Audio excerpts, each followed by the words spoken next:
എജു dream distance എഡ്യൂക്കേഷൻ്റെ മറ്റൊരു അധ്യായത്തിലേക്ക് എല്ലാവർക്കും സ്വാഗതം. ഹിസ്റ്ററിയിലെ 7ാമത്തെ ചാപ്റ്ററാണ് നമ്മളിന്ന് പഠിക്കാൻ പോകുന്നത്. ഹിസ്റ്ററിയിലെ 7ാമത്തെ ചാപ്റ്റർ ഏതാണ്? ഗുപ്തന്മാരും അവരുടെ പിൻഗാമികളും. ഏതാ ചാപ്റ്റർ? ഗുപ്തന്മാർ. നമ്മൾ കഴിഞ്ഞ ക്ലാസ്സിൽ മൗര്യ എംപയറിനെ കുറിച്ച് പഠിച്ചു. ഇത് നമ്മൾ പറയുന്നത് ഗുപ്ത എംപയറിനെ കുറിച്ചാണ് പഠിക്കാൻ പോണത്. ഗുപ്തന്മാരും അവരുടെ പിൻഗാമികളും. നമ്മൾ മൗര്യ എംപയറിൽ പഠിച്ചു. മൗര്യന്മാരിൽ പല രാജാക്കന്മാരും വന്നു. അവരുടെ എംപയർ ലാസ്റ്റ് ശിഥിലമാവുകയാണ് ചെയ്തത്, ഡിക്ലൈൻ ആയി. അതിനുള്ള റീസൺസും കാര്യങ്ങളൊക്കെ നമ്മൾ കഴിഞ്ഞ ക്ലാസ്സിൽ പഠിച്ചു. ഇനി മൗര്യ എംപയർ അതൊരു എന്തായിരുന്നു? സാമ്രാജ്യമായിരുന്നു, ഒരു സാമ്രാജ്യമായിരുന്നു. പക്ഷെ അതിന് മുന്നേ ഉള്ളതൊക്കെ എങ്ങനെയായിരുന്നു? ഓരോ രാജകൂടങ്ങൾ, രാജഭരണങ്ങൾ മാത്രമായിരുന്നു. ഒരു സാമ്രാജ്യമായിട്ട് വളർന്നിട്ടുണ്ടായിരുന്നില്ല. പക്ഷേ മൗര്യ എംപയർ എന്ന് പറഞ്ഞ ഒരു സാമ്രാജ്യമായിരുന്നു. എന്നാൽ ആ സാമ്രാജ്യത്തിന്റെ തകർച്ചയ്ക്ക് ശേഷം ഇന്ത്യയിൽ ഒരുപാട് രാജവംശങ്ങൾ വേറെയും വന്നു. മൗര്യന്മാരുടെ ഭരണത്തിന് ശേഷം ഇന്ത്യയിൽ ഒരുപാട് ചെറിയ ചെറിയ രാജവംശങ്ങൾ ഇന്ത്യയുടെ പല ഭാഗങ്ങളിലും വന്നു. അവയിൽ പ്രധാനപ്പെട്ടവരാണ് കുശാനന്മാരും ശതവാഹനന്മാരുമെല്ലാം. പക്ഷേ മൗര്യന്മാർക്ക് ശേഷം ശക്തമായ ഒരു ഭരണ സംവിധാനം നിലനിർത്താനൊന്നും പിന്നെ വന്ന രാജവംശങ്ങൾക്ക് കഴിഞ്ഞിരുന്നില്ല. മൗര്യന്മാരുടെ പോലെ ഒരു സാമ്രാജ്യം കെട്ടി ഉയർത്താന് പിന്നെ വന്ന ചെറിയ ചെറിയ രാജവംശങ്ങൾക്ക് അതിലൊന്നും ശക്തരായിട്ടുള്ള രാജാക്കന്മാര് ഉണ്ടായിരുന്നില്ല. ശതവാഹനന്മാരായാലും കുശാനന്മാരും എല്ലാം അവരൊന്നും അത്ര നല്ല രീതിയിലെ ഭരണമായിരുന്നില്ല കാഴ്ചവെച്ചിരുന്നത്. കൂടാതെ ഓരോ പല പല രാജവംശങ്ങൾ വന്നു പറഞ്ഞു. ഈ പല പല രാജവംശങ്ങളും പരസ്പരം കലഹിക്കുകയാണ് ഉണ്ടായത്. ഒരു ഐക്യത്തിലായിരുന്നില്ല പിന്നീട് വന്ന രാജവംശങ്ങളൊക്കെ ഭരണം നടത്തിയിരുന്നത്. അവർ പരസ്പരം കലഹിച്ചും യുദ്ധം ചെയ്തും ഒക്കെ ആയിരുന്നു ജീവിച്ചിരുന്നത്. എന്നാൽ അടുത്തതായിട്ട് ആര് വന്നു? ഗുപ്തന്മാർ. നമ്മുടെ ചാപ്റ്റർ എന്താണ്? ഗുപ്തന്മാരും അവരുടെ പിൻഗാമികളും അല്ലേ? അപ്പോ ഈ മൗര്യന്മാർക്ക് ശേഷം വന്ന ഈ ചെറു രാജവംശങ്ങൾക്ക് ശേഷം വന്നവരാണ് ആര്? ഗുപ്ത എംപയർ.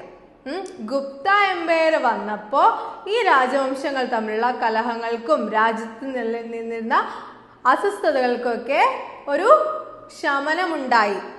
ഗുപ്തന്മാരുടെ വരവ് രാജ്യത്തിന് സുഗമമായ ഭരണ സംവിധാനം കൊണ്ടുവന്നു. ഇനി നമുക്ക് ഗുപ്തന്മാരെ കുറിച്ച് പഠിക്കല്ലേ? മൗര്യന്മാരുടെ കുറിച്ചിട്ട് ഭരണ സംവിധാനത്തെ കുറിച്ചിട്ടും അവരുടെ വ്യവസ്ഥകളെ കുറിച്ചിട്ടും അവരുടെ അഷ്ടാംഗ സിദ്ധാന്തത്തെ കുറിച്ചിട്ടും ഒക്കെ നമ്മൾ പഠിച്ചു ഇല്ലേ? ഇനി നമുക്ക് ഗുപ്തന്മാരെ കുറിച്ചിട്ടും ഗുപ്ത സംവിധാനം, ഭരണ സംവിധാനത്തെ കുറിച്ചിട്ടും അവരുടെ കലാ സാഹിത്യം ബാക്കിയുള്ള കാര്യങ്ങളൊക്കെ നമുക്ക് നോക്കാം. ആദ്യം നമുക്ക് ഗുപ്ത എംപയറിനെ കുറിച്ചിട്ട് നോക്കാം. ഗുപ്തന്മാരുടെ തലസ്ഥാനം പാടലിപുത്ര തന്നെയായിരുന്നു. മൗര്യന്മാരുടെ രണ്ടാമത്തെ തലസ്ഥാനമായിട്ടുള്ള പാടലിപുത്ര തന്നെയായിരുന്നു ആരുടെ? ഗുപ്തന്മാരുടെ തലസ്ഥാനവും. പിന്നെ അവരുടെ ഗുപ്തന്മാരുടെ ഉത്ഭവത്തെ കുറിച്ചിട്ടും പിന്നെ ആദ്യകാല ചരിത്രത്തെ കുറിച്ചിട്ടൊന്നും ശരിയായ വിവരങ്ങളൊന്നും നമുക്ക് ലഭിക്കുന്നില്ല. എഴുത്തുകളും ശിലാലിഖിതങ്ങളൊന്നും ഉണ്ടായിരുന്നില്ല. അതുകൊണ്ട് തന്നെ അവരുടെ ഉത്ഭവവും രാജകീയമായിട്ടുള്ള ബാക്കിയുള്ള ചരിത്ര സംഭവങ്ങളൊന്നും നമുക്ക് ലഭിച്ചിട്ടില്ല. എന്നാൽ അവര് വൈശ്യ വിഭാഗത്തിലെ, നമ്മള് 4 വർണ്ണങ്ങളെ കുറിച്ച് പഠിച്ചതല്ലേ? ഏതൊക്കെയാണ്? ബ്രാഹ്മണ, ക്ഷത്രിയ, വൈശ്യ, ശൂദ്ര പഠിച്ചല്ലേ? അതില് വൈശ്യ വിഭാഗത്തിൽ പെട്ടവരാണ് ഗുപ്തന്മാരെന്നാണ് പണ്ഡിതന്മാരുടെ ഭാഗം. പണ്ഡിതന്മാർ പറയുന്നു ഗുപ്തന്മാരെന്ന് പറഞ്ഞാൽ വൈശ്യ വിഭാഗത്തിൽ പെട്ടവരാണെന്ന് പണ്ഡിതന്മാർ പറയുന്നു. അപ്പൊ നമ്മൾ ഗുപ്തന്മാരുടെ ആവിർഭാവം നോക്കി. ഇനി നമുക്ക് നോക്കാനുള്ളത് ഗുപ്ത കാലഘട്ടത്തിലെ ജാതീയപരമായിട്ടുണ്ടായ വളർച്ച, ജാതികളുടെ ഉയർച്ച, പെരുപ്പം. ഒരുപാട് ജാതികൾ അങ്ങോട്ട് വളർന്നു വന്നു. ഏത് കാലഘട്ടത്തില്? ഗുപ്ത കാലഘട്ടത്തില്. ജാതികളുടെ പെരുപ്പം, പ്രൊലിഫറേഷൻ ഓഫ് കാസ്റ്റസ്. ഇനി അതിനെ കുറിച്ചിട്ട് എങ്ങനെയായിരിക്കും നമുക്കൊരു ചെറിയ ഇൻട്രൊഡക്ഷൻ പറയാം. ജാതികൾ ഉയർന്നു വരാൻ ഏറ്റവും കൂടുതൽ കാരണമായത് എന്താണെന്ന് വെച്ചാൽ നമ്മൾ പറഞ്ഞത് എന്താണ്? മതങ്ങളുടെ ഉത്ഭവത്തിന് കാരണം നമ്മൾ പറഞ്ഞു വൈശ്യന്മാരാണ്. വൈശ്യന്മാർ പറഞ്ഞാൽ കച്ചവടം ചെയ്യുന്ന വ്യക്തികള്. സമൂഹത്തിൽ ഓരോ വിഭാഗങ്ങൾക്കും ഓരോ ജോലിയാണ് കൊടുത്തിരുന്നത്. അതിൽ കച്ചവട വ്യാപാര ബന്ധങ്ങളൊക്കെ നടത്തിയിരുന്നത് വൈശ്യന്മാരാണ്. അപ്പൊ വൈശ്യന്മാരുടെ ഉയർച്ചയായിരിക്കും എന്തിന്? പ്രൊലിഫറേഷൻ ഓഫ് കാസ്റ്റസിന് കാരണമായിട്ടുണ്ടാവാന്ന് നമുക്കൊരു ഇൻട്രോ ഉണ്ട്. നോക്കി നോക്കാം. മൗര്യന്മാരുടെ ഭരണത്തിന് ശേഷം ഒരുപാട് ഗോത്രങ്ങളുടെയും വിദേശികളുടെയൊക്കെ ആക്രമണം ഉണ്ടായിരുന്നു. അതിൽ പ്രധാനപ്പെട്ടവരാണ് ആരൊക്കെ? ബാക്ട്രിയൻസും പാർത്തന്മാര്, ശാകന്മാര്, കുശാനന്മാരൊക്കെ ഉത്തരേന്ത്യയില്. ഇവരുടെയൊക്കെ ആക്രമണത്തിന്റെ ഫലമായിട്ട് അവരെന്ത് ചെയ്തു? ഉത്തരേന്ത്യയിൽ വന്നെത്തി. അങ്ങനെ അവരെവിടെ എത്തി?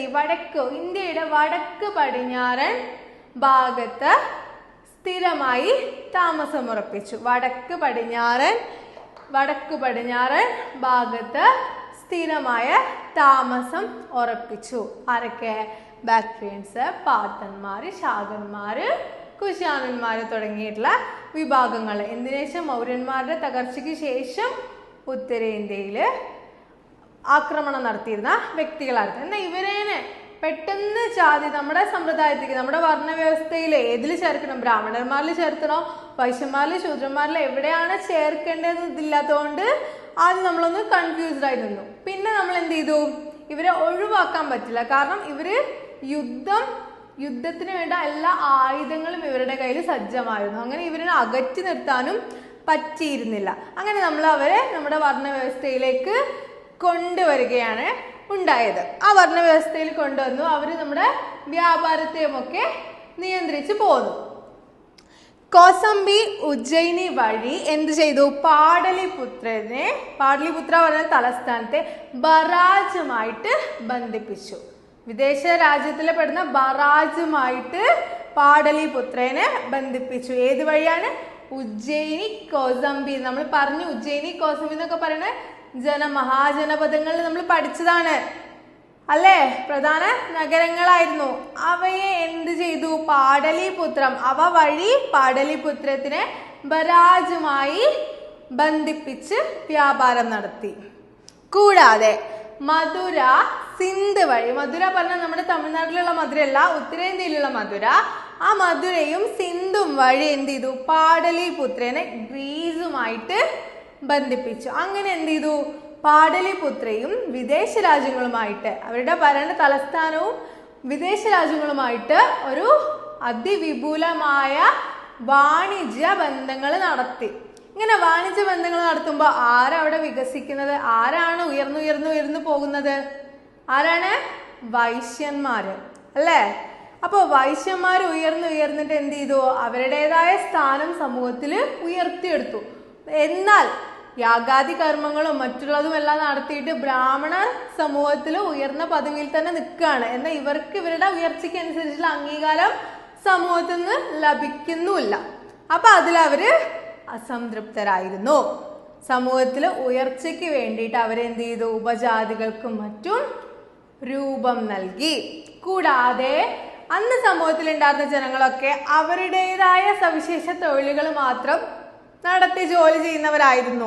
അടുത്ത നമുക്ക് നോക്കാനുള്ളത് ഗുപ്ത കാലഘട്ടത്തിലെ എക്കണോമിക് സിസ്റ്റം, സാമ്പത്തിക വ്യവസ്ഥ. ഏത് സമയത്തെ? ഗുപ്ത കാലഘട്ടത്തിലെ സാമ്പത്തിക വ്യവസ്ഥ. കൃഷിയായിരുന്നു ആ കാലഘട്ടത്തിലെ മുഖ്യ തൊഴിൽ. കൃഷിയായിരുന്നു ഗുപ്ത കാലഘട്ടത്തിലെ പ്രധാന ജോലി എന്ന് പറയുന്നത്.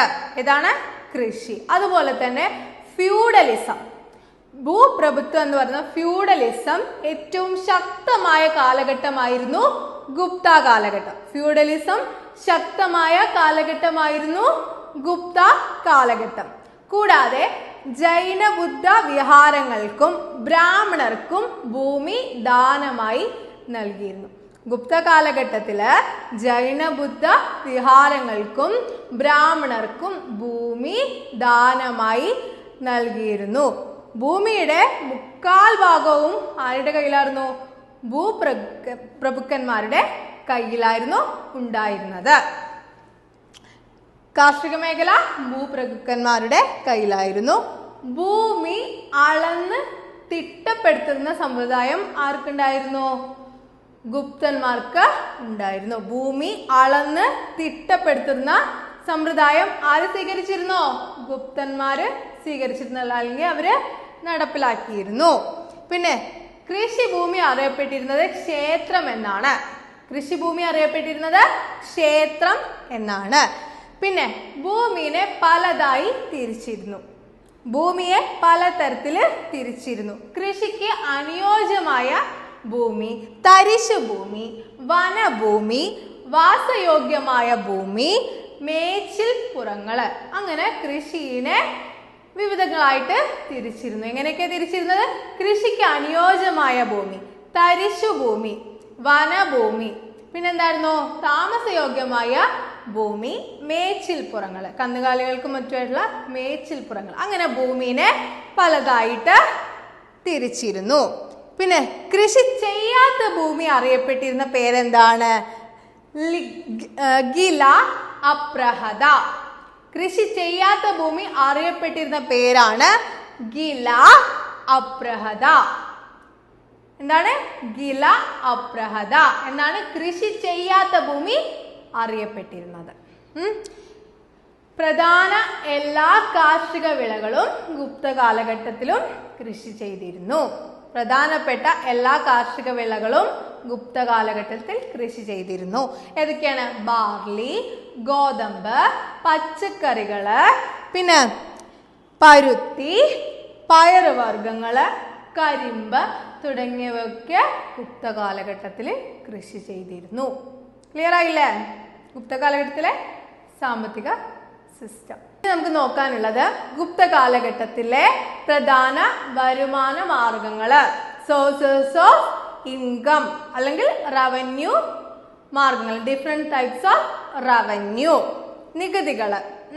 ഗുപ്ത കാലഘട്ടത്തിലെ പ്രധാനപ്പെട്ട നികുതിയാണ് ഭൂനികുതി. ഗുപ്ത കാലഘട്ടത്തിലെ പ്രധാന നികുതി ഏതാണ്? ഭൂനികുതി. ഭൂനികുതി അറിയപ്പെടുന്നത് ഉദ്രംഗ് എന്ന പേരിലാണ് അറിയപ്പെടുന്നത്. ഗുപ്ത കാലഘട്ടത്തിലെ ഭൂനികുതി അറിയപ്പെടുന്ന ഏതാണ്? ഉദ്രംഗ്. ഇനി ഭൂനികുതി എങ്ങനെയാ കൊടുക്കുന്നത്? ഉൽപാദനത്തിന്റെ 1/6 ഉദ്രംഗായിട്ട് നൽകുന്നത്. എത്രയാണ്? ഉൽപാദനത്തിന്റെ 1/6. പിന്നെ അടുത്തൊരു നികുതിയാണിത് കരം. കരം എന്ന് പറഞ്ഞിട്ടുണ്ടെങ്കിൽ എന്താണ്? കാലാനുഗതമായി നൽകുന്ന നികുതിയാണ് കരം. കാലാനുഗതമായി നൽകുന്ന നികുതി കരം. അടുത്തൊരു നികുതി ബലി. നിർബന്ധിതമായിട്ട് നൽകുന്ന നികുതി, നിർബന്ധിതമായിട്ട് പിരിച്ചെടുക്കുന്ന നികുതിയാണ് ഏത്? ബലി എന്നറിയപ്പെടുന്നത്. അടുത്തത് ഹവാലി കരം. ഹവാലി കരം എന്ന് പറഞ്ഞാൽ എന്താണ്? ഉഴവ് നടത്തേണ്ടതിന് കൊടുക്കുന്ന നികുതിയാണ് ഹവാലി കരം. ഉഴവ് നടത്തേണ്ടതിന് കൊടുക്കുന്ന നികുതിയാണ് ഹവാലി കരം. ഇതൊക്കെയാണ് പ്രധാനമായിട്ട് ജനങ്ങളിൽ നിന്നും പിരിച്ചെടുക്കുന്ന നികുതി. പിന്നെ പിന്നീട് ഒരുപാട് നികുതികളുണ്ട്. കുറ്റവാളികളിൽ നിന്നും ഈടാക്കുന്ന പിഴ, കസ്റ്റംസ് നികുതി, നിർമ്മിത വസ്തുക്കൾക്ക് മേലിൽ ചുമത്തുന്ന നികുതി എന്നിവയൊക്കെ രാജ്യത്തിന്റെ മറ്റു വരുമാന മാർഗങ്ങളാണ്. ഏതൊക്കെയാണ്? കുറ്റവാളികളിൽ നിന്നും പിഴ ചുമത്തുന്നത്, കസ്റ്റംസ് നികുതി, പിന്നെ നിർമ്മിത വസ്തുക്കൾക്ക് മേൽ ചുമത്തുന്ന നികുതി. ഇതൊക്കെ എന്താണ്? രാജ്യത്തിന്റെ മറ്റ് വരുമാന മാർഗങ്ങളാണ്. പിന്നെ പ്രമാണം സൂക്ഷിപ്പുകാരൻ അറിയപ്പെടുന്നതാണ് എന്താണ്? അഷ്ടപടലാധികൃതൻ. എന്താണ്? അഷ്ടപടലാധികൃതൻ. അദ്ദേഹം അറിയപ്പെടുന്ന ഒരു പേരെന്താണ്? ഗോപാശ്രമിൻ. അല്ലെങ്കിൽ പ്രമാണം സൂക്ഷിപ്പുകാരന് പറയുന്ന മറ്റൊരു പേരാണ് എന്ത്? അഷ്ടപടലാധികൃതൻ. ആ വ്യക്തി അറിയപ്പെടുന്ന, ഗുപ്ത കാലഘട്ടത്തിൽ അറിയപ്പെടുന്ന പേരെന്താണ്? പ്രമാണം സൂക്ഷിപ്പുകാരൻ ഗോപാശ്രമിൻ. അയാളുടെ ഡ്യൂട്ടീസ് എന്തൊക്കെയാണ്? വരുമാനം സംബന്ധിച്ച കണക്കുകൾ സൂക്ഷിക്കുക.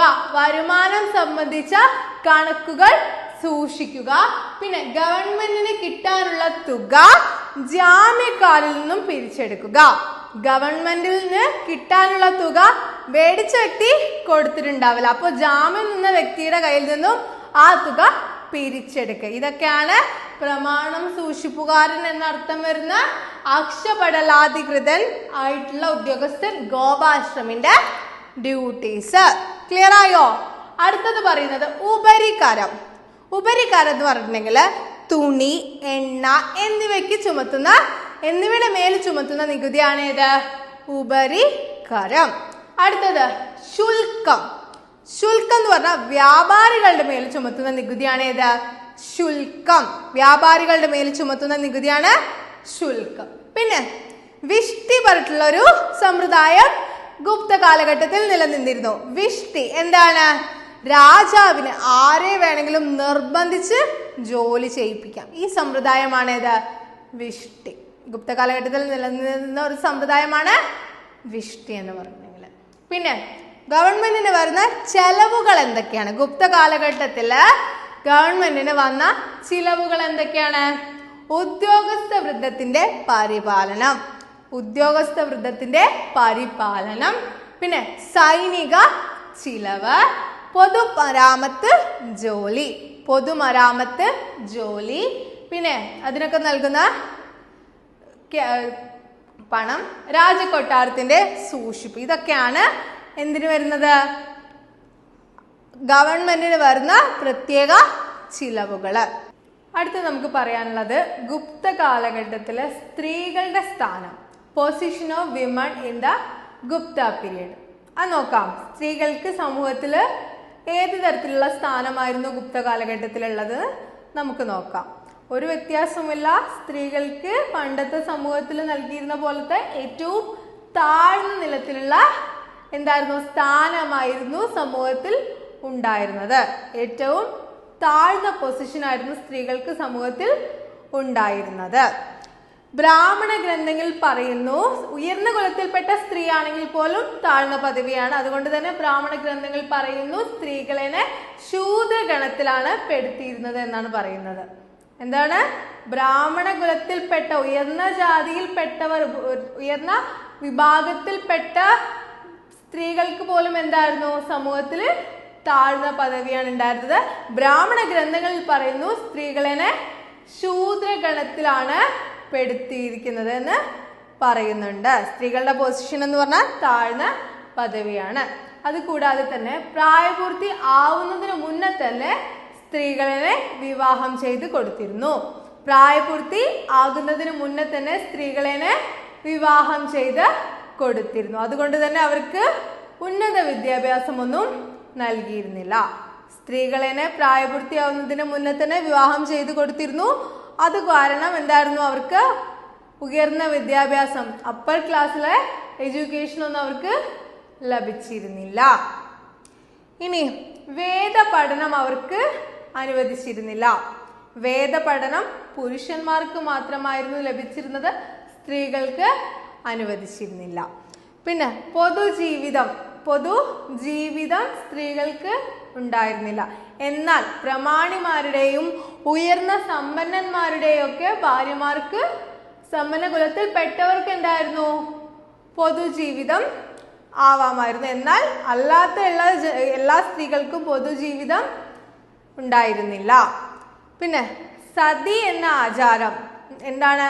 ഭർത്താവ് മരിക്കുമ്പോൾ ഭാര്യ ആ ചിതയില് ചാടി മരിക്കുന്ന ഒരു സമ്പ്രദായമാണ് ഇത് സതി എന്ന് പറഞ്ഞ.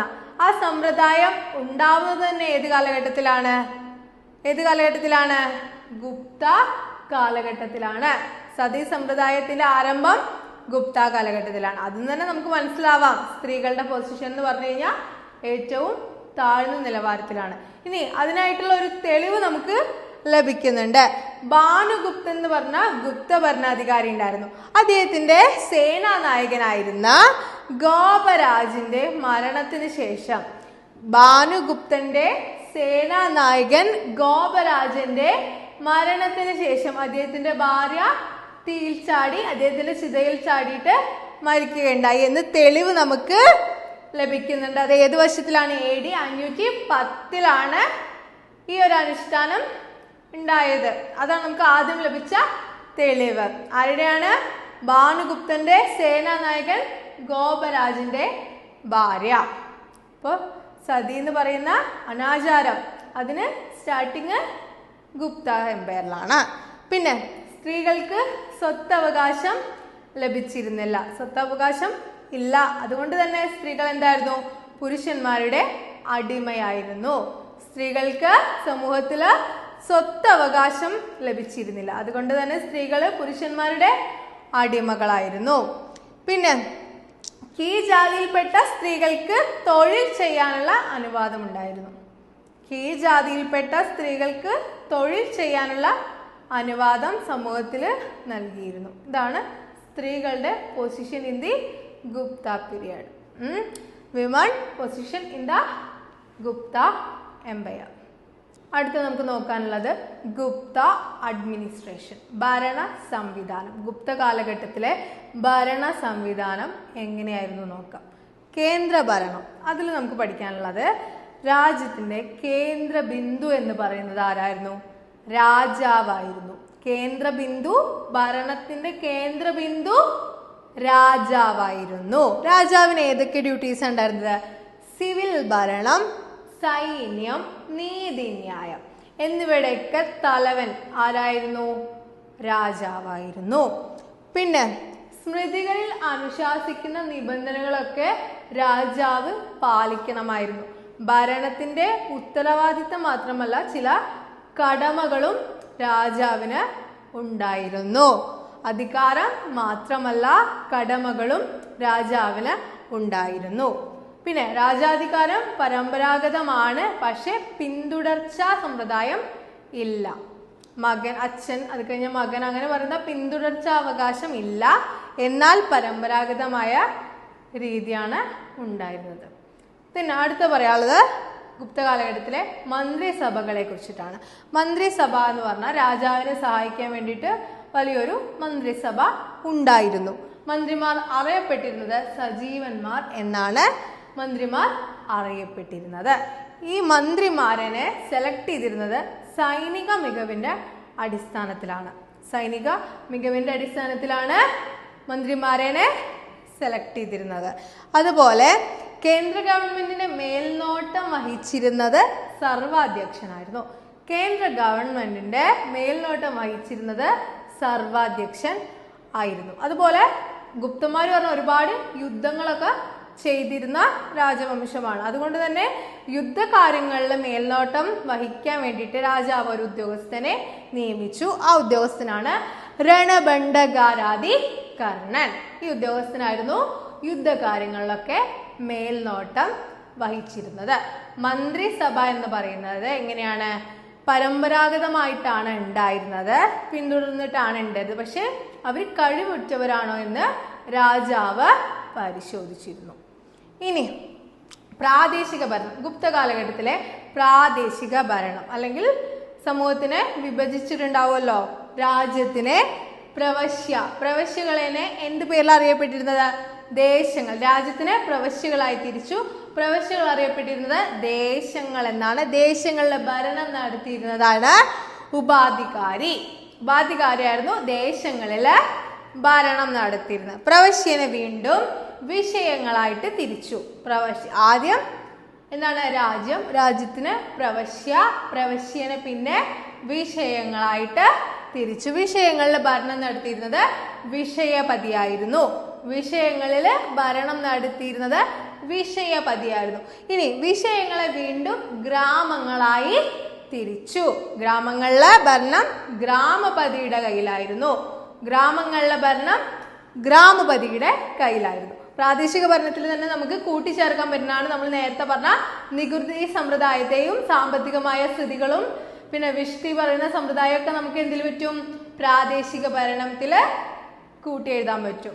എസ് എ റൈറ്റിംഗില് അഡ്മിനിസ്ട്രേഷൻ വരുമ്പോൾ നമുക്ക് ആ പോയിന്റ്സും കൂടി ഇതിൽ ആഡ് ചെയ്ത് എഴുതാവുന്നതേ ഉള്ളൂ. ഇനി അടുത്തത് പറയാം. അടുത്ത നമുക്ക് ഗുപ്ത അഡ്മിനിസ്ട്രേഷനിൽ വരുന്ന നീതിന്യായത്തെ കുറിച്ച് പഠിക്കാം. നീതിന്യായത്തിൽ ഇമ്പോർട്ടൻ്റ് ആയിട്ട് നമുക്ക് നോക്കാനുള്ളത് സിവിൽ നിയമമെന്നും ക്രിമിനൽ നിയമമെന്നും രണ്ടായിട്ട് വിഭാഗിച്ചു. അത് ഏത് കാലഘട്ടത്തിലാണ്? ഗുപ്ത കാലഘട്ടത്തിൽ. സിവിൽ നിയമമെന്നും ക്രിമിനൽ നിയമമെന്നും രണ്ട് ഭാഗങ്ങളാക്കി. അതുവരെയുള്ളതിലൊക്കെ എല്ലാ ശിക്ഷകളും എങ്ങനെയായിരുന്നു? ഒരേ നിലവാരത്തിലായിരുന്നു. കഠിനമായത് അല്ലെങ്കിൽ ചെറിയത് അങ്ങനത്തെ തരത്തില്. പക്ഷെ സിവിൽ നിയമമെന്നും ക്രിമിനൽ നിയമമെന്നും രണ്ടായി വിഭാഗിച്ചത് ഏത് കാലഘട്ടത്തിലാണ്? ഗുപ്ത കാലഘട്ടത്തില്. ഇത് അതിൽ നിന്ന് മനസ്സിലാക്കാൻ പറ്റുന്ന എന്താണ്?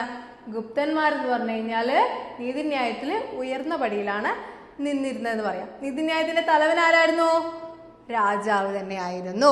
ചാതുർവർണ്ണത്തിന്റെ അടിസ്ഥാനത്തിലായിരുന്നു ശിക്ഷകളൊക്കെ നൽകിയിരുന്നത്. ചാതുർവർണ്ണത്തിന്റെ അടിസ്ഥാനത്തിലായിരുന്നു ശിക്ഷകളൊക്കെ നൽകിയിരുന്നത്.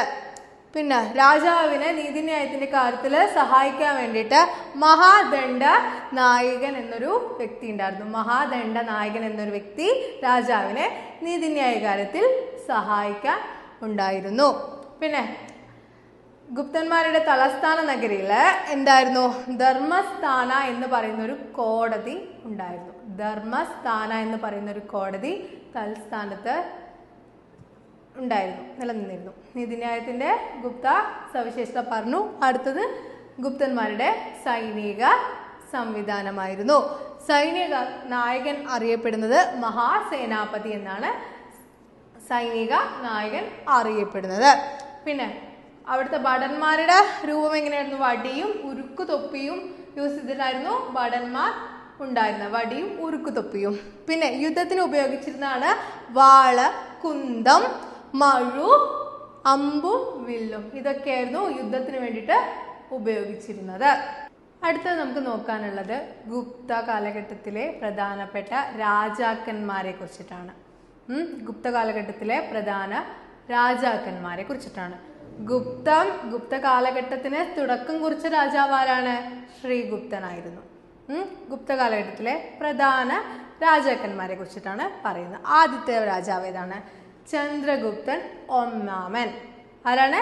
ചന്ദ്രഗുപ്തൻ ഒന്നാമൻ. അദ്ദേഹത്തിന്റെ കാലഘട്ടം എന്ന് പറഞ്ഞാൽ AD 320 മുതൽ 335 വരെയുള്ള കാലഘട്ടത്തിലാണ് ചന്ദ്രഗുപ്തൻ ഒന്നാമൻ എവിടെയാ?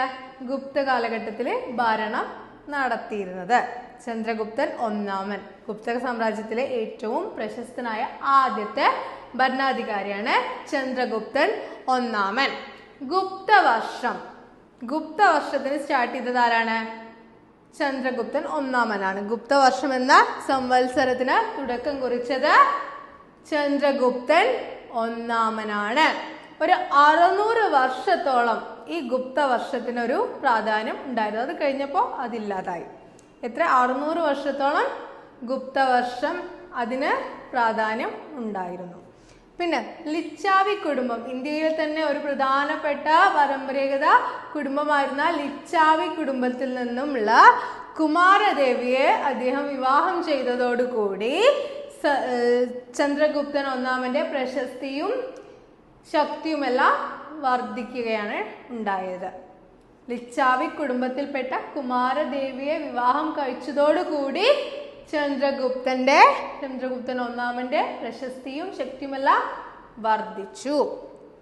ഗംഗാ തീരത്ത് പ്രയാഗ് വരെയുള്ള പ്രദേശങ്ങളും മഗധയും ആരുടെ കീഴിലായിരുന്നു? ചന്ദ്രഗുപ്തൻ ഒന്നാമന്റെ കീഴിലായിരുന്നു.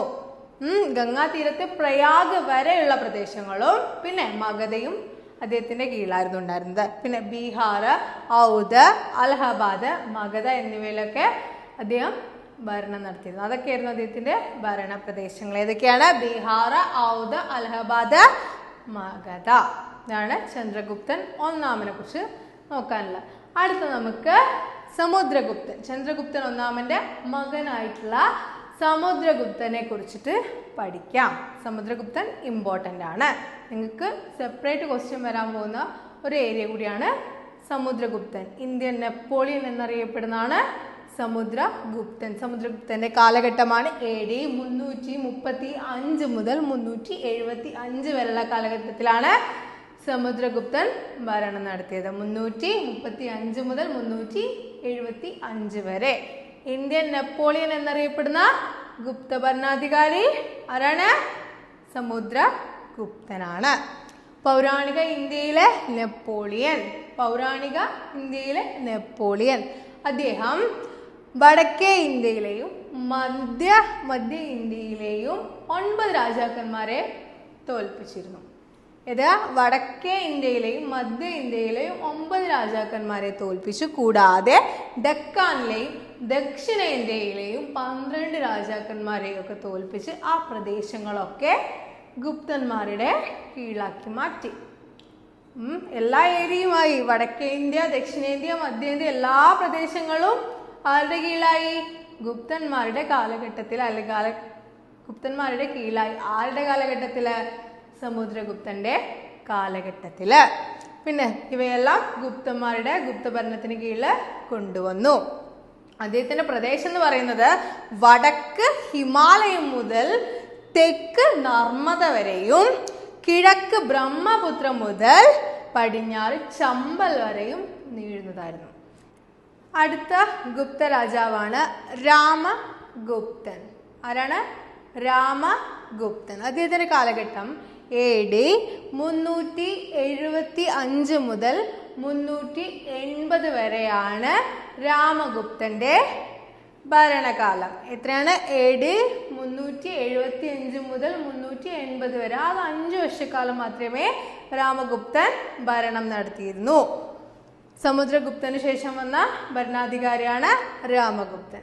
അടുത്ത ഭരണാധികാരിയാണ് ചന്ദ്രഗുപ്തൻ രണ്ടാമൻ, അല്ലെങ്കിൽ ചന്ദ്രഗുപ്ത വിക്രമാദിത്യൻ എന്നുകൂടി അറിയപ്പെടുന്നുണ്ട്. നമ്മൾ നേരത്തെ പറഞ്ഞു, കലാസാഹിത്യത്തിൽ നമ്മൾ പറഞ്ഞാണ് ചന്ദ്രഗുപ്ത വിക്രമാദിത്യനെ കുറിച്ചിട്ട്. അദ്ദേഹത്തിന്റെ കൊട്ടാര സദസ്സിലായിരുന്നു നവരത്നങ്ങൾ ജീവിച്ചിരുന്നത്. ഇനി നമുക്ക് ചന്ദ്രഗുപ്ത രണ്ടാമനെ കുറിച്ചിട്ട് പഠിക്കാം, അല്ലെങ്കിൽ ചന്ദ്രഗുപ്ത വിക്രമാദിത്യനെ കുറിച്ച് പഠിക്കാം. AD 380 മുതൽ 413 വരെയായിരുന്നു ചന്ദ്രഗുപ്ത വിക്രമാദിത്യൻ ഭരണം നടത്തിയിരുന്നത്. ഭരണ സംവിധാനത്തിൽ അദ്ദേഹത്തിന് മുന്നേ വന്നിരുന്ന ഭരണാധികാരികൾ അത്ര രാമഗുപ്തന് ഭരണം നടത്തിയിരുന്നില്ല. 5 വർഷം മാത്രം ഇരുന്നത്. അദ്ദേഹത്തിന്റെ സഹോദരനാണ് ആര്? ചന്ദ്രഗുപ്ത വിക്രമാദിത്യൻ. അങ്ങനെ ആ ഭരണാധികാരിയിലൂടെ ഭരണം എങ്ങനെയായിരുന്നു? കാര്യക്ഷമമായ രീതിയിലായിരുന്നില്ല പോയിരുന്നത്. എന്നാൽ ചന്ദ്രഗുപ്ത വിക്രമാദിത്യൻ വന്നതോടുകൂടി ഭരണ സംവിധാനത്തില് ഒന്നുകൂടി മെച്ചമുണ്ടായി.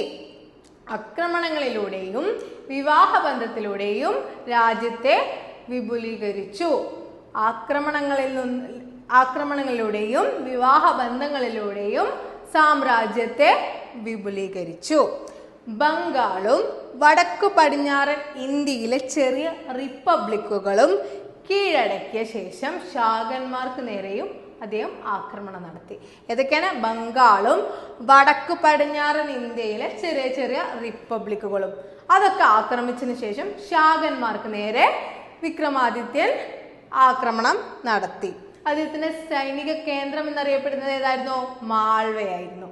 മാൾവയാണ് സൈനിക കേന്ദ്രം.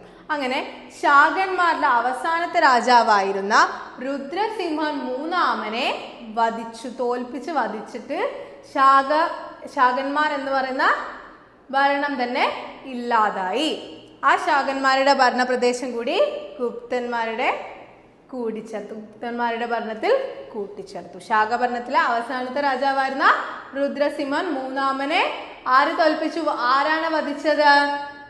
ചന്ദ്രഗുപ്ത രണ്ടാമൻ, അല്ലെങ്കിൽ ചന്ദ്രഗുപ്ത വിക്രമാദിത്യൻ തോൽപ്പിച്ച് ശാകഭരണം അവസാനിപ്പിച്ചു. ഇനി അദ്ദേഹമാണ് തലസ്ഥാന നഗരം പാടലിപുത്രത്തിൽ നിന്നും ഉജ്ജയിനിയിലേക്ക് മാറ്റിയത്. ഗുപ്തന്മാരുടെ തലസ്ഥാനം പാടലിപുത്രയിൽ നിന്നും ഉജ്ജയിനിയിലേക്ക് മാറ്റിയ ഭരണാധികാരി ആരാണ്? ചന്ദ്രഗുപ്തൻ രണ്ടാമൻ. അതിനുശേഷം എന്താണ്? അദ്ദേഹം വിക്രമാദിത്യൻ എന്ന സ്ഥാനപ്പേര് സ്വീകരിച്ചു. നവരത്നങ്ങൾ ജീവിച്ചിരുന്നത് ചന്ദ്രഗുപ്ത വിക്രമാദിത്യന്റെ കാലത്താണ്. കൂടാതെ ചൈനീസ് സഞ്ചാരിയായിരുന്ന ഫാഹിയാൻ ഇന്ത്യയിൽ സന്ദർശനം നടത്തിയിരുന്നതും ഏത് സമയത്താണ്? ചന്ദ്രഗുപ്തൻ വിക്രമാദിത്യന്റെ സമയത്താണ്. ചൈനീസ് സഞ്ചാരി ഫാഹിയാൻ. കറക്റ്റ് ആയില്ലേ?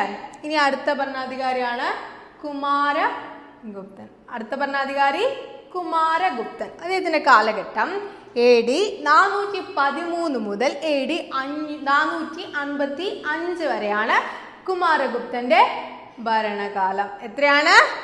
AD 413 മുതൽ AD 455 വരെയാണ്. ഏകദേശം 40 വർഷത്തോളം ഭരണം നടത്തി. എന്നാൽ അദ്ദേഹം ഒരു സഹിഷ്ണുതാപരമായിട്ടുള്ള ഭരണാധികാരിയായിരുന്നു. യുദ്ധങ്ങളും മറ്റും നടത്തിയിരുന്നില്ല.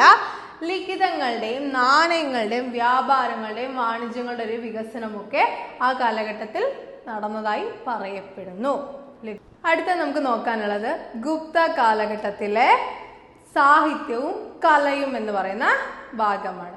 അപ്പോൾ നമ്മൾ ആദ്യം മുതൽക്കേ പഠിച്ചു വന്നിട്ടുണ്ട്. ഗുപ്ത കാലഘട്ടം എന്ന് പറഞ്ഞിട്ടുണ്ടെങ്കിൽ കലകളിലും സാഹിത്യത്തിലും ഒരുപാട് പ്രത്യേകതകൾ നിറഞ്ഞൊരു കാലമാണ്. അല്ലെങ്കിൽ ഒരുപാട് തരത്തിലുള്ള മുഴുവനായിട്ടും എന്താണ്, ഒരുപാട് കൃതികൾ രചിക്കപ്പെട്ട അല്ലെങ്കിൽ ഒരുപാട് കലകൾ കൊണ്ടുവന്നിട്ടുള്ള ഒരു കാലഘട്ടമാണ് ഗുപ്ത കാലഘട്ടം. എന്താണ്? Golden age of arts and literature എന്ന് നമ്മുടെ ഇന്ത്യ ചരിത്രത്തിൽ അറിയപ്പെടുന്ന ഒരു കാലഘട്ടമാണ് ഏത്?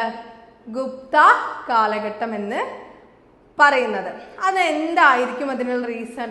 ഒരുപാട് സാഹിത്യത്തിലും ഒരുപാട് കലയിലുമൊക്കെ സംഭാവനകൾ ലഭിച്ചിട്ടുള്ളൊരു കാലം ആയതുകൊണ്ടാണ് golden age of literature and arts എന്ന് ഗുപ്ത കാലഘട്ടം അറിയപ്പെടുന്നത്. ഇനി കല, ചിത്രരചന, വാസ്തുശില്പം എന്നിവയിൽ ഒരുപാട് രീതിയിലുള്ള ഉന്നമനങ്ങൾ ഉണ്ടായ ഒരു കാലമാണ് ഇത് ഗുപ്ത കാലഘട്ടം. കല, ചിത്രരചന, വാസ്തുശില്പം എന്നിവയൊക്കെ ഉയർന്ന രീതിയിലായിരുന്ന ഒരു കാലഘട്ടമാണ്. പിന്നെ ഈ കലയുടെ പ്രത്യേകത എന്ന് പറഞ്ഞാൽ അവയിൽ തനിമയും ലാളിത്യവും നിറഞ്ഞൊരു കാലം കൂടിയായിരുന്നു. തനിമയും ലാളിത്യവും നിറഞ്ഞ കാലമായിരുന്നു ഏത്? ഗുപ്ത കാലഘട്ടം. കലയുടെ തനിമയും ലാളിത്യവുമായിരുന്നു അവരുടെ കലകളുടെ പ്രത്യേകത. പിന്നെ പ്രതിമാ നിർമ്മാണാക്കൾക്ക് എന്തായിരുന്നു? ഏറ്റവും ഉയർന്ന പൊസിഷൻ അല്ലെങ്കിൽ ഉയർന്ന നിലവാരം കിട്ടിയിരുന്ന ഒരു കാലഘട്ടമായിരുന്നു ഗുപ്ത കാലഘട്ടം. പ്രതിമ നിർമ്മിക്കുന്ന നിർമ്മാണാക്കൾക്ക് ഏറ്റവും സമൂഹത്തിൽ ഉയർന്ന പദവി ലഭിച്ചിരുന്ന അല്ലെങ്കിൽ അവർക്ക് ഉയർന്ന സ്ഥാനം, ഉയർന്ന നിലവാരം ഉണ്ടായിരുന്ന ഒരു കാലഘട്ടം ഗുപ്ത കാലഘട്ടം. അതുപോലെ തന്നെ ഗാന്ധാരകല, ഇന്ത്യയുടെയും ഗ്രീക്കിന്റെയും സംസ്കാരം കൂടി ചേർന്ന ഗാന്ധാരകല, ഇന്തോ ഗ്രീക്ക് കലയായിട്ടുള്ള ഗാന്ധാരകല ഈ സമയത്ത് ഉണ്ടായിരുന്നില്ല. പിന്നെ വിഷ്ണു, ശിവൻ തുടങ്ങിയ ദൈവങ്ങളുടെ എന്തായിരുന്നു? പ്രതിമകളൊക്കെ ഈ കാലത്ത് നിർമ്മിച്ചിരുന്നു. ഇനി ഗുപ്ത കാലഘട്ടത്തിലെ സാഹിത്യത്തിന്റെ സംഭാവനകൾ ഏതൊക്കെ നോക്കാം. പ്രാകൃത, തമിഴ്, ബംഗാളി എന്നീ ജനകീയ ഭാഷകൾക്ക് കൂടുതൽ പ്രാധാന്യം ലഭിച്ചൊരു സമയമായിരുന്നു ഗുപ്ത കാലഘട്ടം എന്ന് പറഞ്ഞാൽ. ഏതൊക്കെ ഭാഷകൾക്കാണ്? പ്രാകൃത, തമിഴ്, ബംഗാളി എന്നീ ഭാഷകൾക്ക് കൂടുതൽ പ്രാധാന്യം ലഭിച്ച ഒരു കാലഘട്ടമായിരുന്നത്. അതുപോലെ തന്നെ സാഹിത്യകാരന്മാരോ അല്ലെങ്കിൽ സാഹിത്യകൃതികൾ എന്ന് പറയുമ്പോൾ നമുക്ക് ഏറ്റവും ഇമ്പോർട്ടൻ്റ് ആയിട്ട് പഠിക്കാനുള്ളത് ഏതാണ്? ചന്ദ്രഗുപ്ത വിക്രമാദിത്യൻ എന്ന് പറയുന്ന ഒരു രാജാവ് ഉണ്ടായിരുന്നു. ഗുപ്ത കാലഘട്ടത്തിലെ പ്രധാന രാജാവായിട്ടുള്ള ചന്ദ്രഗുപ്ത വിക്രമാദിത്യൻ അല്ലെങ്കിൽ ചന്ദ്രഗുപ്തൻ സെക്കൻഡിന്റെ കാലത്ത് അദ്ദേഹത്തിന്റെ കൊട്ടാരത്തിൽ നവരത്നങ്ങൾ ജീവിച്ചിരുന്നു. 9 പ്രധാനപ്പെട്ട സാഹിത്യകാരന്മാർ അടങ്ങുന്ന നവരത്നങ്ങൾ ജീവിച്ച കാലഘട്ടമായിരുന്നു വിക്രമാദിത്യൻ അല്ലെങ്കിൽ ചന്ദ്രഗുപ്ത വിക്രമാദിത്യൻ, ചന്ദ്രഗുപ്തൻ സെക്കൻഡ്. അദ്ദേഹത്തിന്റെ കാലഘട്ടത്തിൽ ജീവിച്ചിരുന്ന പ്രധാനപ്പെട്ട നവരത്നങ്ങളിൽ തന്നെ പ്രധാനപ്പെട്ട ഒരു സാഹിത്യകാരനാണ് നിങ്ങൾക്ക് എല്ലാവർക്കും അറിയാവുന്ന കാളിദാസൻ. കാളിദാസൻ എല്ലാവർക്കും അറിയുന്നല്ലേ? കാളിദാസന്റെ കൃതികൾ നമുക്ക് എന്തായാലും ക്വസ്റ്റ്യൻ വരുന്ന ഒരു ഏരിയ ആയിരിക്കും കേട്ടോ. Golden age of the literature and arts ഏത് കാലഘട്ടത്തിലെ? ഗുപ്ത കാലഘട്ടത്തില്. ഗുപ്ത കാലഘട്ടം എന്ന് പറഞ്ഞാൽ കലയുടെയും സാഹിത്യത്തിന്റെയും പ്രധാന അല്ലെങ്കിൽ ഗോൾഡൻ ഏജ് ആണ്. അങ്ങനെ പറയാനുള്ള കാര്യം എന്താന്ന് പറഞ്ഞിട്ട് നമുക്കൊരു എസ് എ ക്വസ്റ്റ്യൻ ചിലപ്പോൾ ചോദിക്കാം. അപ്പൊ നമുക്ക് അത് എസ് എയിൽ നമുക്ക് ഒരുപാട് പോയിന്റ്സ് ആഡ് ചെയ്യേണ്ടി വരും. അപ്പൊ നമുക്ക് ഈ കാളിദാസനെയൊക്കെ നമുക്ക് ആഡ് ചെയ്യാം. അദ്ദേഹത്തിന്റെ കൃതികളൊക്കെ നിങ്ങൾക്കൊരു എക്സ്ട്രാ പോയിന്റ്സ് ആയിട്ട് മാർക്ക് തരുന്നതായിരിക്കും. അങ്ങനെ ഒന്ന് നോട്ട് ചെയ്ത് വെച്ചോളൂ കേട്ടോ. കാളിദാസന്റെ അഭിജ്ഞാന ശാകുന്തളം, മാളവികാഗ്നിമിത്രം, പിന്നെ വിക്രമോർവശീയം ഇതൊക്കെ എന്താണ്? അദ്ദേഹത്തിന്റെ നാടകങ്ങളാണ്. കാളിദാസന്റെ നാടകങ്ങളാണ് ഏതൊക്കെ? അഭിജ്ഞാന ശാകുന്തളം, പിന്നെ മാളവികാഗ്നിമിത്രം. അടുത്ത നമുക്ക് നോക്കാനുള്ളത് ഗുപ്തന്മാരുടെ പതനത്തിനുണ്ടായ കാരണം, causes for the decline of Gupta empire. എന്തൊക്കെ കാരണങ്ങളായിരുന്നു ഗുപ്ത സാമ്രാജ്യം ഇല്ലാതാവാൻ ഉണ്ടായത് നോക്കാം നമുക്ക്. ഒരു അധികാര കേന്ദ്രത്തിന്റെ അഭാവം ഗുപ്ത സാമ്രാജ്യം ഇല്ലാതാവാൻ കാരണമായി. Decline for the Gupta empire. അടുത്തത് പിൽക്കാല ഗുപ്ത രാജാക്കന്മാരുടെ പ്രാപ്തിയില്ലായ്മ. ആദ്യം വന്ന ഗുപ്ത രാജാക്കന്മാരൊക്കെ എങ്ങനെയായിരുന്നു? നല്ല കഴിവുറ്റ രാജാക്കന്മാരായിരുന്നു. പിന്നീട് എങ്ങനെയായിരുന്നു? രാജാക്കന്മാരൊക്കെ കഴിവില്ലാത്തവരായി മാറി. അത് കാലഘട്ടം തകരുന്നത് കാരണമായി.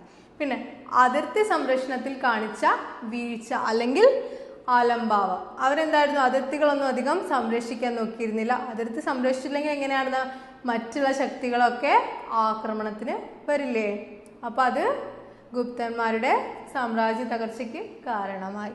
പിന്നെ സാമ്പത്തിക പ്രതിസന്ധികൾ, വിദേശ ആക്രമണങ്ങൾ, ആഭ്യന്തര കലഹങ്ങൾ, രാജ്യത്തിനുള്ളിൽ തന്നെ നടന്ന ആഭ്യന്തര കലഹങ്ങൾ. ഇതൊക്കെയായിരുന്നു ഗുപ്ത എംപയർ തകരുന്നതിനുണ്ടായ കാരണങ്ങൾ.